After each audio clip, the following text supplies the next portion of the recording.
Major funding for Telehell is provided by Dave's Archives. If you're looking for retro commercials from the 50s all the way up to the 90s and possibly some points beyond in the future, turn to Dave's Archives, also home to the TGIF live stream on Friday nights. Go to davesarchives.com. By RetroCirc on YouTube, home to the off-duty Mime Players and all those off-air commercials that he likes to put up so much from the 80s and 90s. Go to YouTube and type in RetroCirc, spelt with a Q at the end. And by the continuing financial support of our patrons at patreon.com/telehellpodcast, including Mr. Cheeseball, Rick Kalacki Jr., Robert Marquez, Chris Michaud, Meredith Morrissey, and Neil Weinstein. Thank you.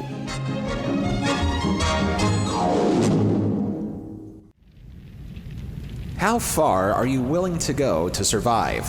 If you have a stack of bills staring you in the face, you'll pretty much do whatever it takes to pay them.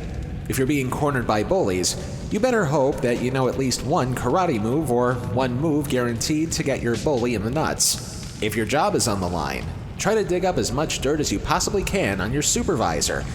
Results may vary, of course. We don't 100% condone that around here.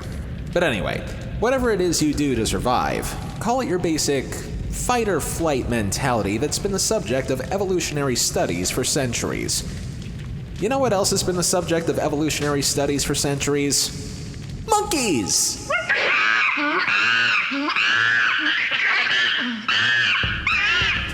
And now, don't fight it, folks.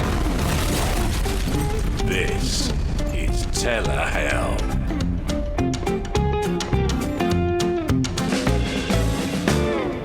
Well, here we go again as we take a look at yet another entry from TV Guide's 2002 list of the 50 worst TV shows of all time. How do other TV magazines measure up to TV Guide? The others give you program listings and maybe a feature or two. TV Guide gives 20 years ago, the almighty Guide published this list as part of the magazine's 50th anniversary. 20 years later, some of us wish that list was written in pencil instead of stone, because in the 20 years since that list was published, not only have there been more worthy flops to induct there since then, but some of the existing selections may not exactly stand the test of time. As we learned recently with Holmes and Yo-Yo, sometimes tastes and attitudes change. What we hated back then may be considered run-of-the-mill cheesy today. More so, a lot of these shows have amazing talent both in front of and behind the scenes, and more often than not, the shows in question are just a minor bump in the road for those involved, and they continue to do great things down the line. Take, for instance, the show ranked at number 46 on the list, the brainchild of two future TV titans. Sunday, Monday, happy days. Tuesday, Wednesday, happy days. First, we've mentioned the late great Gary Marshall on this show before, but it's worth repeating that he practically changed the landscape of sitcoms in the 1970s, thanks in no small part to creating shows like Happy Days, Laverne and Shirley, Mork and Mindy, and also lesser work. Joni loves Chachi in an all-new episode. Things are good, Patch. But before he created the MCU, aka the Milwaukee Cinematic Universe, Marshall made his bones writing for a number of sitcom staples of the 1960s, including Danny Thomas, Dick Van Dyke, and on Lucille Ball's second sitcom, the one that should be remembered just as much as her first one, but I digress. Marshall was becoming so prolific in the world of television that it was only a matter of time until he would go from writing a TV show to putting one together from scratch, which he would eventually do in 1970.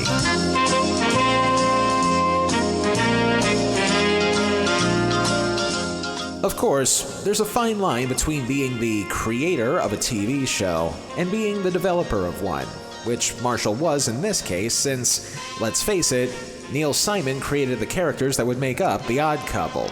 All Marshall did was adapt them for a TV audience. Nevertheless, Marshall's status as a hitmaker was on the rise, and while that was going on, another future TV super producer was on his own path towards becoming a legend. A name like Thomas L. Miller sounds pretty generic at first listen, but never judge a book by its cover. This particular Tom Miller got his start working behind the scenes as an uncredited assistant director on a handful of comedy classics, Some Like It Hot, The Fortune Cookie, and The Apartment, among others. Miller would eventually pivot his way to television, where he would gain a unique title on his resume, Executive in Charge of Project Development. And there's that word again, development. Okay, quick vocabulary lesson / digression.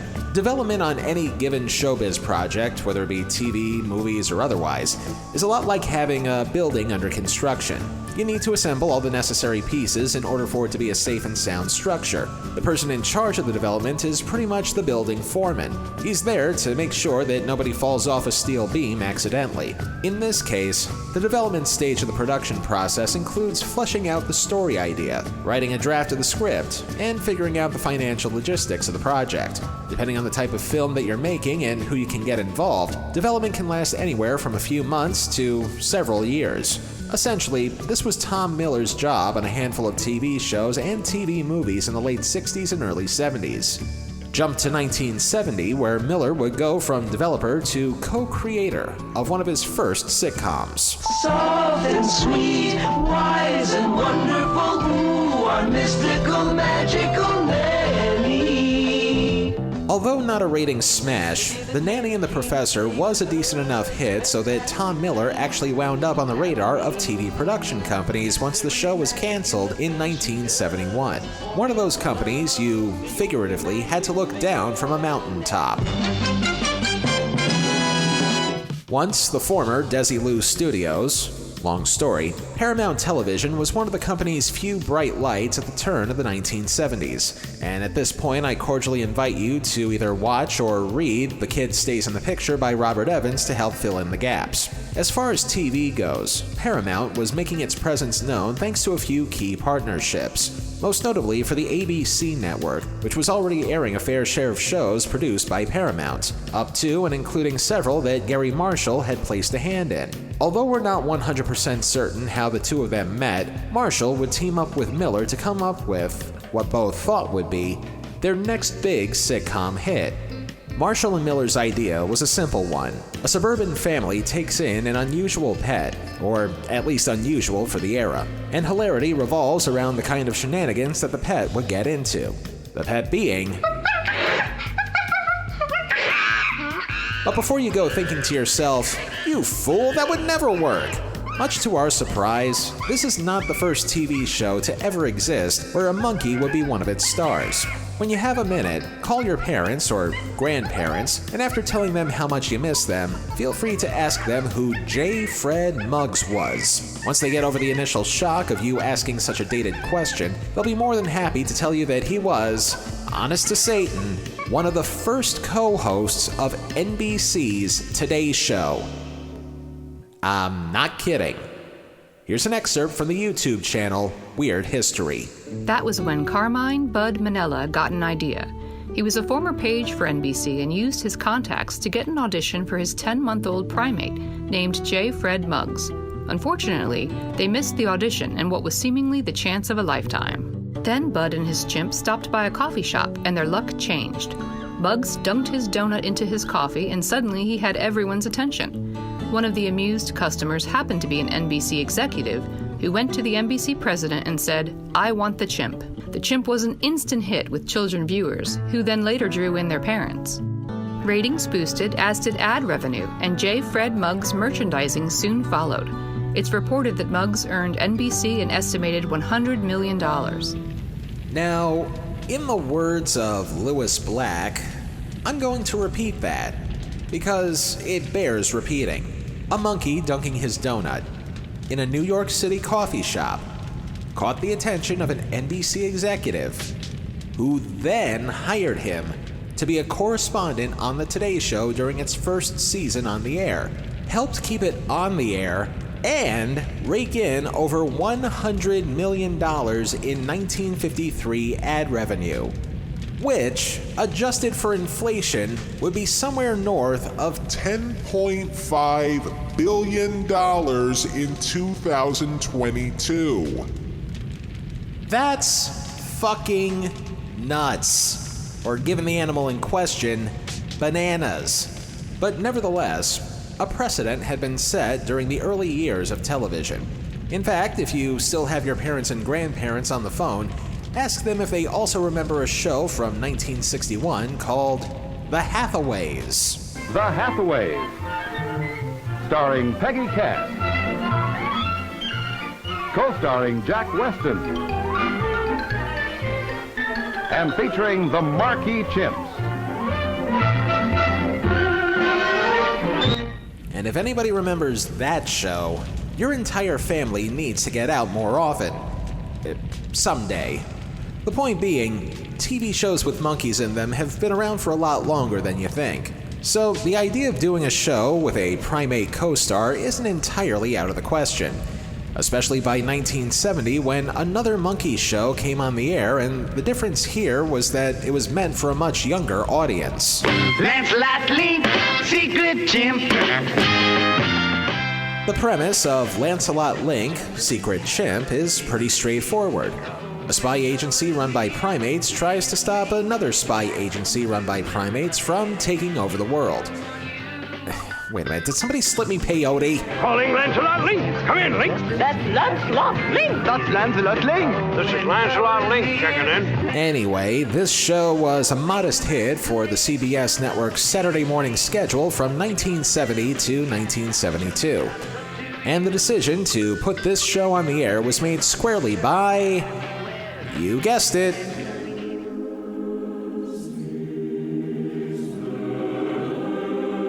oh, Fred. No matter how many times I try to praise you, you wind up doing something that makes me scratch my head so much that my finger winds up hitting the skull. Yes, it's true. Our patron saint was behind not only this show as the programmer of CBS's daytime lineup back then, but he's also responsible for greenlighting the show that Gary Marshall and Tom Miller came up with when Silverman became the head of programming at CBS in the development year of 1971. I'm guessing the mentality behind the Golden Guts decision was that if a show with a monkey could work in daytime, why not prime time? Fortunately, CBS was still in year 15 of its still unprecedented 21-year streak as TV's #1 network. So it's not like they had anything to lose in this case. They could stand to have a flop or two here and there. Now comes the casting, and while we would be normally highlighting the human stars of our show first, there's no disputing that the monkey is indeed the star of the show. In fact, this monkey had a name and a reputation. So much so that we decided to let them tell their own part of the story via a, again, honest to Satan, interview that the monkey gave in the June 10th, 1972 edition of the Schenectady Gazette. Fair warning, it's been about 50 years, so the monkey is a little geriatric. That being said, here now is the star of our subject, Jackie the Chimp. Hi, my name is Buttons. Well, as a matter of fact, that isn't my real name. My real name is Jackie. But what actor do you know who uses his real name? So why should I? No matter what you read in the magazines, I'm the real star of Me and the Chimp. After all, what actor do you know who's modest? Ted Bessel? Well, he's a nice enough guy and a great actor. But where would he be in this series without me? He'd be just another dentist with a wife, 2 kids, and crabgrass. Anyway, I'm 3.5 years old and I was born in Africa. Before we go any further, I want to make one thing perfectly clear. I'm not, repeat, not a monkey. Monkeys are those little weirdos with long tails, begging for coins to support their banana habit. Chimpanzees are members of the great ape family. My idol has always been King Kong, and I hope to carry on my own career in the great tradition he established years ago. No, I'll eat a banana now and then, but I don't make a big deal of it. What I really like is monkey chow. There's that word again. I eat about a bucket of that a day with some fresh fruit and vegetables. I'm happy to say that even though I'm now a veteran in show business, I have a pretty even temperament and don't throw my weight around. Such show business luminaries as Dean Jones, Lucille Ball, and James Stewart have supported me in movies and on television, and they're all anxious to work with me again. I'm playing it cool with my new family, so they won't think I'm a pushover in the friendship department. But it looks like it'll work out very well. The 2 kids in my series are very talented, and I'm teaching them the ropes little by little. Anita Gillette, who plays my screen mother, is that doll. And when I'm in the scene with her, I try very hard not to upstage her because she's a nice lady. I got a few little tricks I pull when I'm working with Bessel, but he's catching on to them. I see I'm gonna have to fight him to upstage him in the close-ups. The only time I let the crew know who's boss is when they try to work me too late in the day. The mornings, they're okay. But by the middle of the afternoon, I'm ready for a nap. Sometimes I have to remind everyone that I'm the star and need my rest.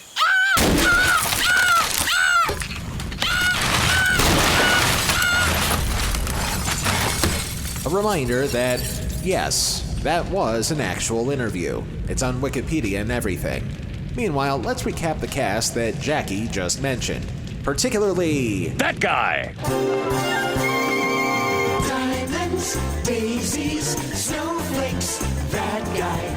For those who don't remember, that girl was considered the forerunner of shows like Mary Tyler Moore, young girl trying to make it on her own in the big city, etc. The difference between both of those shows is that Marlo Thomas had a man in her corner. Don Hollinger, played by the late Ted Bessel. To say nothing of how Bessel played Mary's boyfriend for a season on her show, but we've digressed too much in this episode as it is. Bessel would play Hollinger for all 5 seasons of That Girl. And as is the case whenever a popular series comes to an end, it's only too fitting for the stars of that success to think that whatever it is they'll do next will still be a hit. That guy too. That guy. If Bessel had his way, he would have avoided this sitcom like a monkey with the Ebola virus. And for a little while, he almost did. Upon reading the script for what was originally called The Chimp and I, Bessel was all but ready to say no. That is, until his agent intervened and tried to sway Bessel onto the project due in small part to Gary Marshall's track record as a writer. Well, that and presumably a lot of this being offered. And also the condition that the title be changed so that Bessel would actually get top billing over the Chimp. Ergo, The Chimp and I became Me and the Chimp.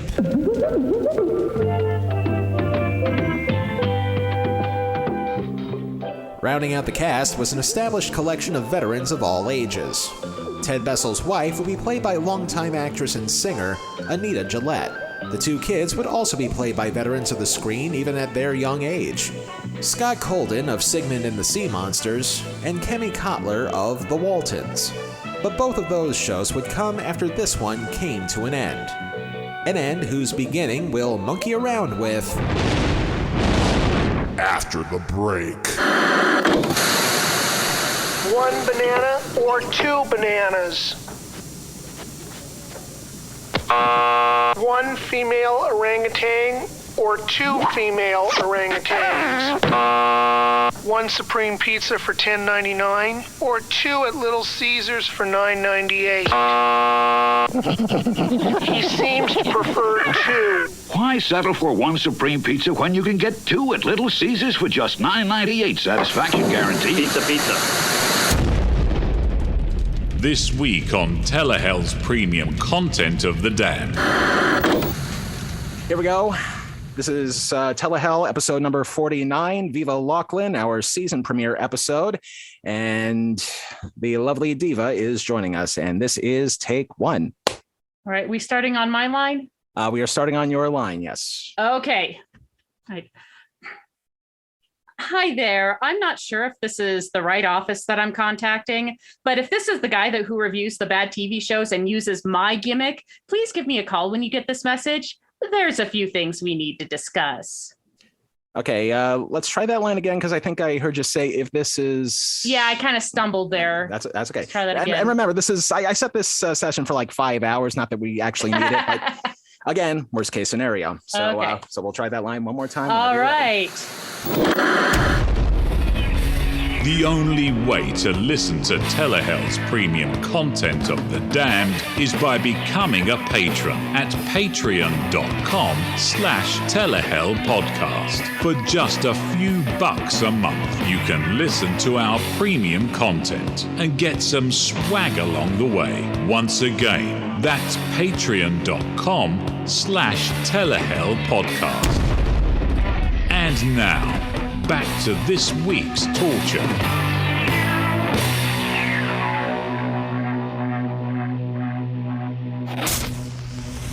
January 13th, 1972. American Pie by Don McLean gave radio DJs across the country a reason to go to the bathroom between songs. Sales of color TVs surpassed black and white TVs for the first time ever. And at 8 p.m., 7 p.m. Central, we attempt to accept a reality that involves owning a monkey as something perfectly normal, as we see the former Don Hollinger picking up the pieces of his missing newspaper. About my newspaper. We even stuck a biscuit candle on one of his bananas. And we gave him our flashlight for a birthday present. Very nice. Would somebody please tell me what happened to my newspaper? We were trying to teach Buttons to read. He did this? We made him do it, Daddy. We're sorry. Okay, honey, there's no real harm. But all I really need is just one page so I can check my stocks. But I can't check my stocks because they're on this page, and this page is missing. Did it have a lot of numbers on it? Yes. Buttons ate it. And already I have questions. Normally, in a TV pilot, there's a lot of establishment as to why we're here in the first place. In the first minute of the show, it's just, hey, here's a monkey that lives with a family. Mind telling us how we got to that point instead of saying that he exists in suburbia for no rhyme or reason? Why does he do that? Please don't shout. You know how sensitive he is to shouting. That's it. I'm not going to talk anymore. Would you turn that thing off? He's sensitive. Does he know how sensitive I am to this? He just likes to push buttons. You know that's why the kids call him Buttons. Yeah, you should hear what I call him. Look, honey, when we first found Buttons, we made an agreement. We'd keep him, but only until we found his owner. Now, we've written letters to zoos, we put ads in papers, and we still haven't found his owner. That button-crazy monkey must belong to someone. Yes, to us. Okay, at least that's a partial answer, and we get a reason why the monkey is called Buttons. But simply saying the kids found a monkey is not enough. Where did they find it? Or did the monkey find them? What is Buttons' origin story? And oh, hang on, my computer's trying to tell me something. What's this? Oh, an episode guide, okay. Let's see. Standard issue sitcom fare. Monkey tries to be a security pet. Hilarity ensues. Monkey falls in love. Hilarity ensues. Monkey ruins wedding anniversary. Hilarity ensues. I'm starting to notice a pattern here. Monkey screws up a roadmap. Hilarity ensues. Monkey ruins family's big break in a TV commercial. Hilarity ensues. Are you sure Gary Marshall and Tom Miller wrote all of these? That just doesn't seem right. Oh, wait, here we are. Episode 11. The Reynolds family learns that Buttons was once part of the U.S. space program, and the government tries to get him back. Why is this not the storyline for the pilot? I mean, that's the perfect way to set things up instead of just blatant establishment. Monkey escapes the military, family takes it in, family fights to keep the monkey. Stakes are raised and no fecal matter is flung at anybody. Why bury the lead 11 episodes in? But sure, let's just blindly accept the fact that in our first episode that, poof, monkey, shenanigans, and the audience is expected to eat it up right away. Other kids bring home frogs, turtles, even a nice rock. My kids bring home a monkey. Who knows how he'll grow up? He could be a gorilla. I don't want King Kong hanging on my TV antenna, slapping off TV repairmen. All I'm saying is that the kids and I have grown to love Buttons because we've devoted one whole month to him. Now you're ready to throw him out without so much as devoting one day to him. All right. if I devote one whole day to that monkey, can I get rid of him? If you still want to. At least you'll have given him a chance. Good. I'm taking Scott and Kitty to Mother's for the day so you and Buttons can be alone. Terrific. Just me and my monkey. And right around this time, we will be playing a piece of music for you. In this case, it would be Everybody's Got Something to Hide Except for Me and My Monkey by the Beatles. Unfortunately, even for our liberal use of music drops on this show, it's too risky and too expensive to do. So instead, let's flip through our music library to see what other songs about monkeys that we can use to fit the occasion. This one is for all the bouncers. Big monkey man. Next.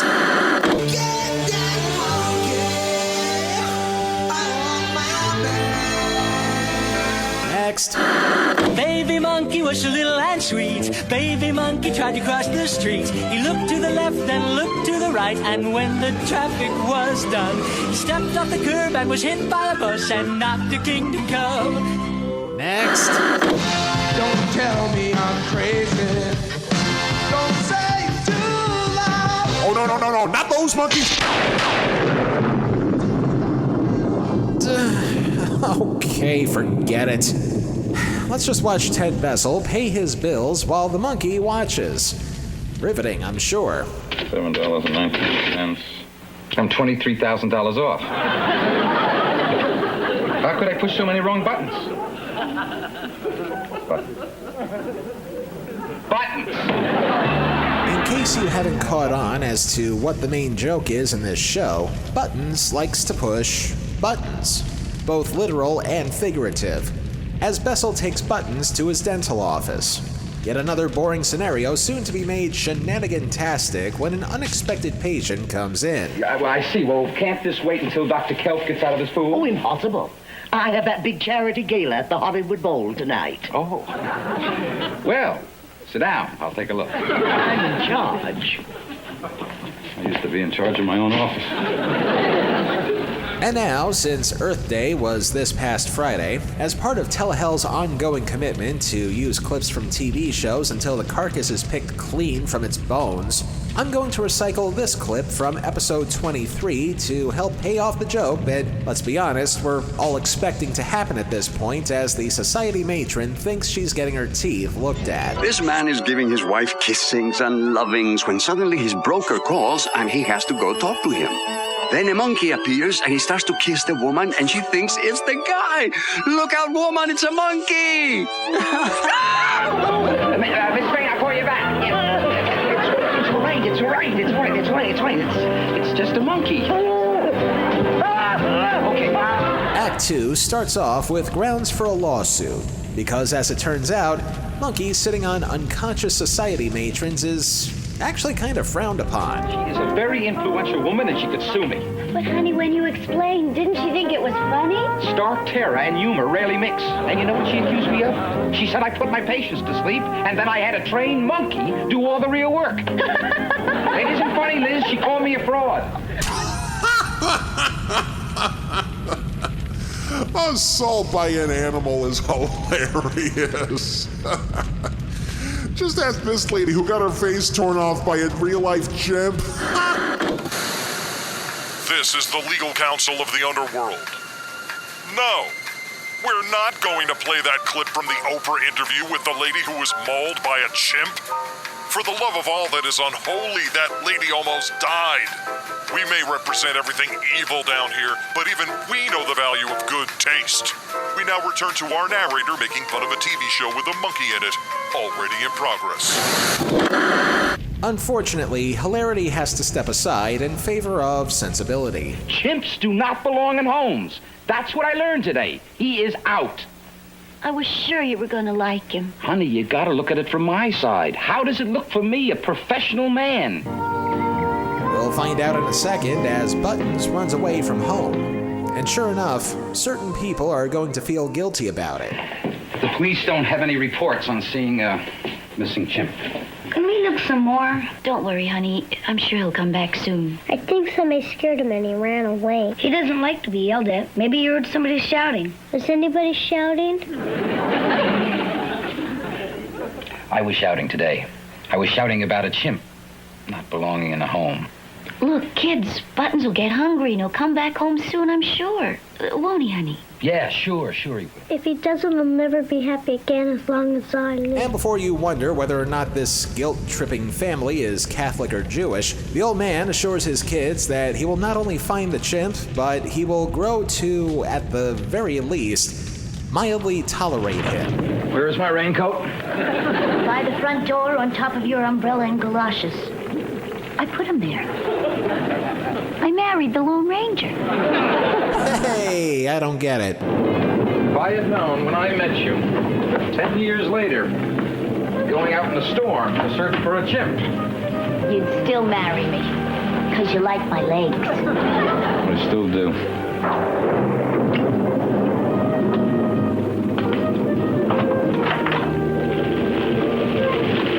So long, Tonto. Did I miss something? What's with all the Lone Ranger references? Look, you know what? I'm not getting into this. Every time I come across something that's completely out of context from the thing I review, I try to figure out what the correlation is, and nothing ever comes from it. That's the lesson I learned with Murray the Roast from the Clarissa Now pilot, with figuring out why Good Grief with Howie Mandel was on par with Pauly Shore's sitcom, and now it's happening here, so I really don't want to get into that crap again. So if you don't mind, I'm going to redub some of that scene with a reference that, at the very least, makes sense within the context of this show. Where is my raincoat? By the front door on top of your umbrella and galoshes. I put him there. I married Tarzan. So long, Jane. And if Gary Marshall and Tom Miller are listening to this from beyond the grave, you're welcome.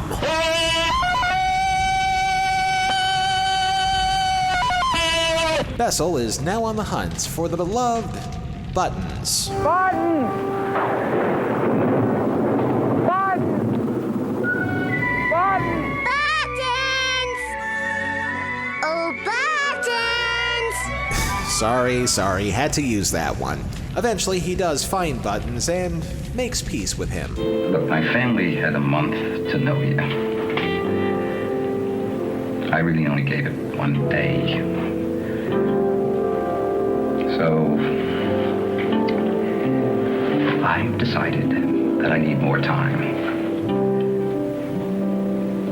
What I'm trying to say is, I'll try if you'll try. Okay? Much to the delight of the two homeless bums that happened to be watching. They made up. I think I know what they was fighting about. What? The kid needs a haircut. The show ends with the ape getting more loving care than the father. It happens, as well as putting everything into perspective. It'll be hard getting used to him. Well, it was hard getting used to me. But more fun. Good night, Buttons. Good night, Buttons. And because I know we're all expecting it, one more joke about Buttons pushing buttons.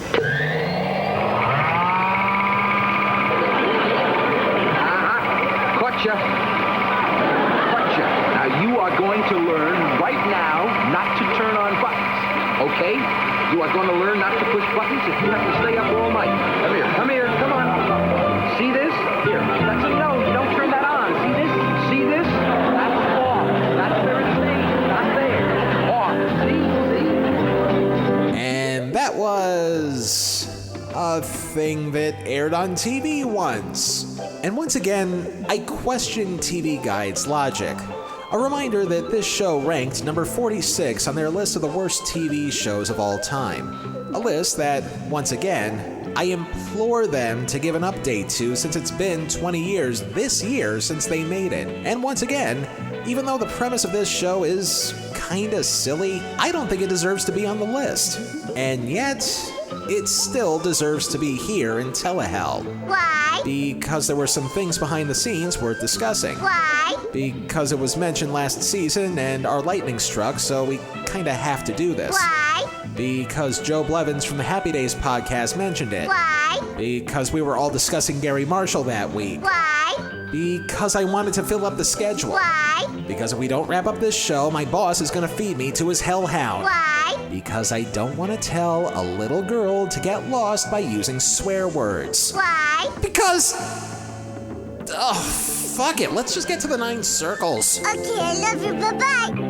Limbo, lust, gluttony, greed, wrath, heresy, violence, fraud, treachery.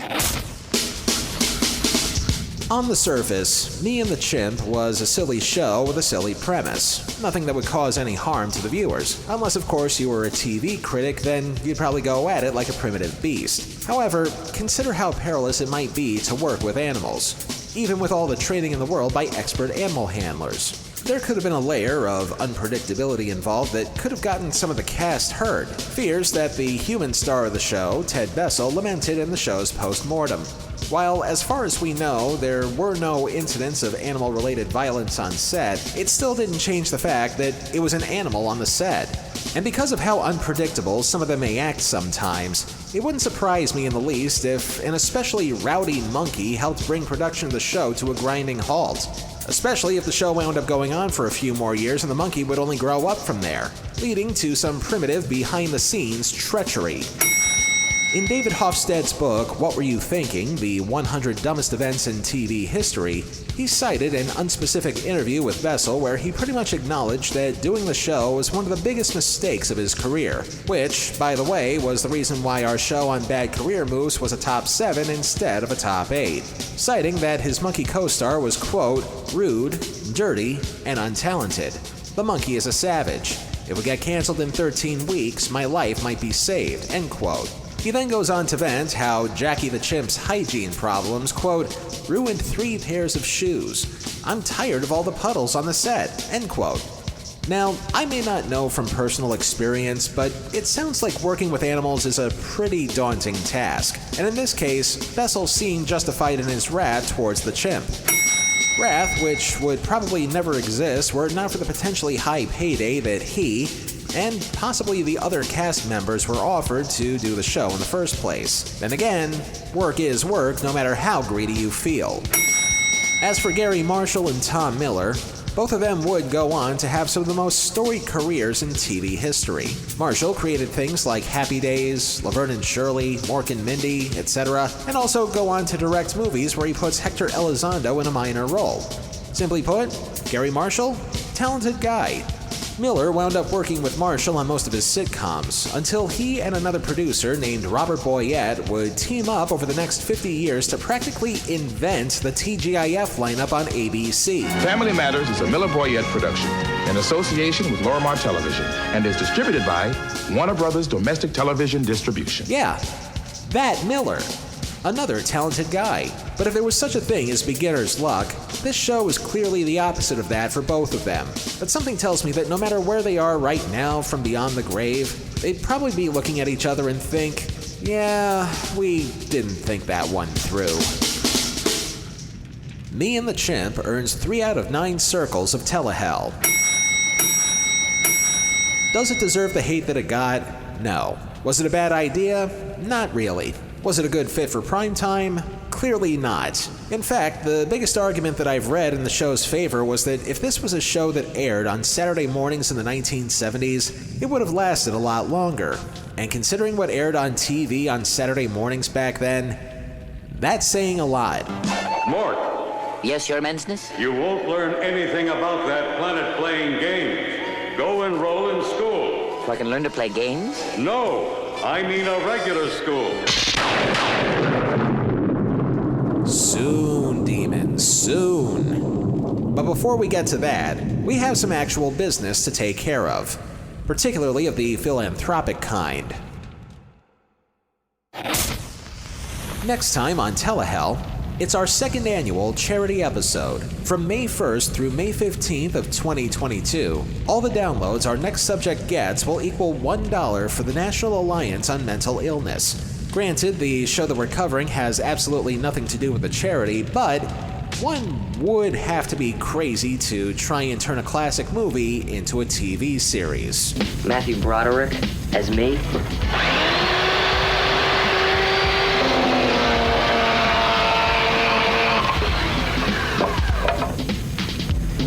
is television. This is real. Until then, if it's not in Telehell, it's not worth a damn. The part of Jackie the Chimp was played by Joan Bishop. The legal counsel of the underworld was played by Rob Maurer. Telehell was written, produced, edited, and narrated by me, Justin Hart. All clips used in this program are protected under the Fair Use Doctrine of the U.S. Copyright Act of 1976, and all clips used come courtesy of their respective companies and owners. Some of the music used in this program comes courtesy of YouTube and their audio library service. Telehell is a production of Horton Road and is distributed by Libsyn. Now that everybody is getting mysterious chemicals injected into their arms, that can only mean one thing. It's almost safe to socialize with people again. So why not get a head start on that and follow us on our social feeds? Twitter and Facebook, both at Telehell Podcast. By the way, shows like these aren't cheap. Do what you can and can what you do at patreon.com/Telehell Podcast.